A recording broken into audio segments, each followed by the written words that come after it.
സ്ഥാനാർത്ഥി പ്രഖ്യാപനത്തിന് ശേഷമുള്ള ആദ്യ റോഡ് ഷോയുമായി തിരുവനന്തപുരത്തെ ഇടതുമുന്നണി സ്ഥാനാർത്ഥി പന്ന്യൻ രവീന്ദ്രൻ.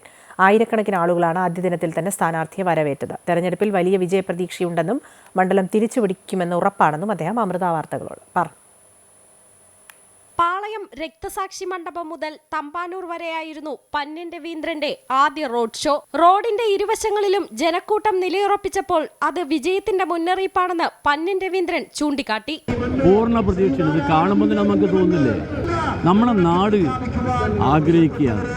ഇവിടെ ഇടതുപക്ഷ ജനാധിപത്യങ്ങളുടെ സാന്നിധ്യം വേണം പാർലമെന്റ്. ആ സാന്നിധ്യത്തിന്റെ ഒരു തുടക്കം തിരുവനന്തപുരത്താണ്. ഈ തിരുവനന്തപുരത്ത് ഇടതുപക്ഷം പാർലമെന്റിൽ വന്നപ്പോൾ മാത്രമേ, ഇടതുപക്ഷ പ്രതിനിധികൾ വന്നപ്പോൾ മാത്രമേ തിരുവനന്തപുരത്തിന് വേണ്ടി എന്തെങ്കിലും ചെയ്തിട്ടുള്ളൂ.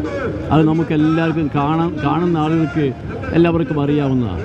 അതുകൊണ്ട് ഇടതുപക്ഷത്തിൻ്റെ പ്രതിനിധി വേണമെന്ന് അവരാഗ്രഹിക്കുന്നു. അതാണ് ഈ തെരഞ്ഞെടുപ്പിൽ വരാൻ പോകുന്ന ജനവിധി എന്ന കാര്യത്തിൽ സംശയമുണ്ട്. ആർക്ക് വോട്ട് ചെയ്യണമെന്ന കാര്യത്തിൽ ജനങ്ങൾക്ക് പൂർണ്ണ ബോധ്യമുണ്ട്. 10 വർഷം BJP കേന്ദ്രം ഭരിച്ച അനുഭവം ജനങ്ങൾക്കുണ്ടെന്നും അദ്ദേഹം പറഞ്ഞു. ജനങ്ങൾക്ക് പൂർണ്ണ ബോധ്യമുണ്ട്. ഇപ്പം അനുഭവമാണല്ലോ ഗുരുനാഥനും. അവര് 10 വർഷക്കാലം രാജ്യം ഭരിച്ച അനുഭവമുണ്ട്. അനുഭവമാണ് ഇവിടെ വരുന്നത്. മന്ത്രി GR അനിലും MLA-മാരായ VK പ്രശാന്ത്, ആന്റണി രാജു, കടകംപള്ളി സുരേന്ദ്രൻ തുടങ്ങിയവരും സ്ഥാനാർത്ഥിക്കൊപ്പം പ്രചരണത്തിന്റെ ഭാഗമായി. വിജയം സുനിശ്ചിതമാണെന്ന് മന്ത്രി GR അനിലും വ്യക്തമാക്കി.